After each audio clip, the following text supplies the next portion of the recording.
Roll to the set, A6 lace, from bar one, set up the pace, take my time, this ain't a race, that's not life, you bars are waste, when I say waste, don't be hits, if it's what's not shit, Yeah, I think it started from, knowing what decks were to scouting through my dial and accidentally finding pirate radio. My dad was influential as well. He used to have a little system. I used to try and mix on his tape deck, stuff like that, as every kid would do if they was into music. And when I started high school, that's when I found out sort of about grime.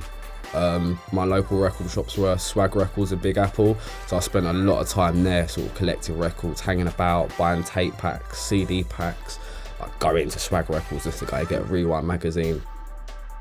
I stopped DJing for about 3-4 years, and I linked up with Cave Johnson. He's my mate, like he was my mate before music or whatever, and I didn't know he made music. Like, I was always meeting him, sort of linking up with him, but I didn't actually know he made music. And one day he showed me some of his tunes, and I was like, these sound kind of grimy. Like, he reminded me of Joker or someone like that. So I was just having ideas, thinking I want to come back into the scene. Like, I was really missing it. I was hearing grime, and I couldn't even listen to it, like, because I really wanted to. If I'm not involved, it's like I can't listen to it. It's like I knew I had something to give.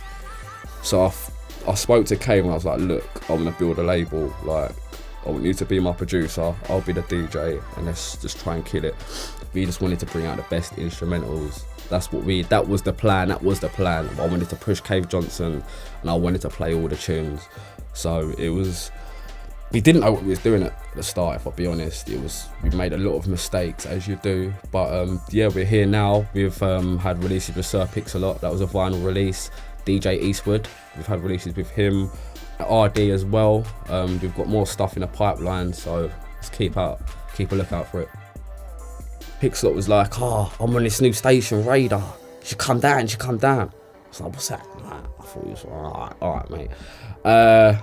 And then I messaged the station, or I can't remember, and I somehow got in contact with Ollie.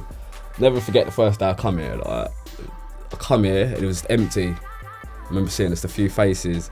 I'll never forget it. Ollie took me into the practice room. He was like, what do you play? I was like, grime. I played a dub plate, a Trench tune. His eyes popped out. I was like, you've got to show. I played it for like 5 seconds. He's like, you've got to show. So that's how I got my show on Radar. I was at Trends for the dub plate. Me, Jams and Mike Ty, that was my first show. And I think since that show, things have changed at the station. Just MCs just followed.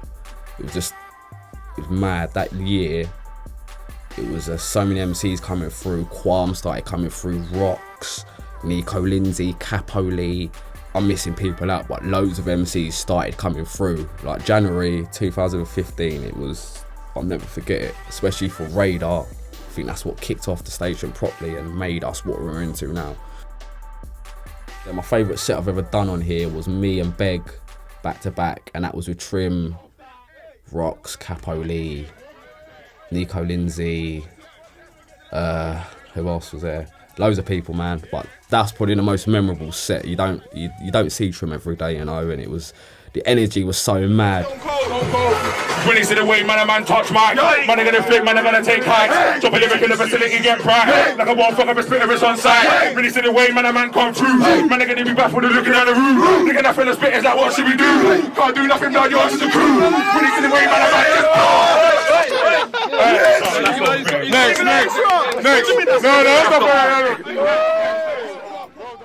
I'm backing now. I back Mike Ty's really good. Cadell's really good. Big John, Reese West, Murky Ace, Jams is really good. Who else am I backing? Crafty. Crafty's a very good MC. He's a youngster from South London. He's good. I like MIK a lot, actually. I've been listening to one of his songs, All Grown Up, like quite a lot recently. he's really gifted them, IK. Me and my dogs on my update, looking at cupcakes. Stop with the dumb hate. Oh, what a mistake. Took her on a shit date. Now you wanna make phone calls to your best mate. Should've stayed at home, carving a rib steak. Man, I got a vision. Looking like Ray Charles, man, I got a vision. Walk for the estate. How you gonna play chess? Man, already checkmate. Come to the set.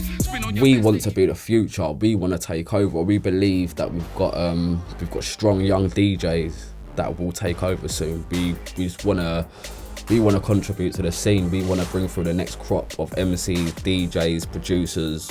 We want this to be the hub. That's what I want anyway. I know everyone else does as well. We want people to understand the culture and understand who's who. And even because they haven't got a million followers on Twitter, it doesn't mean that they haven't been influential in the grime scene. That's the aim for the grime scene.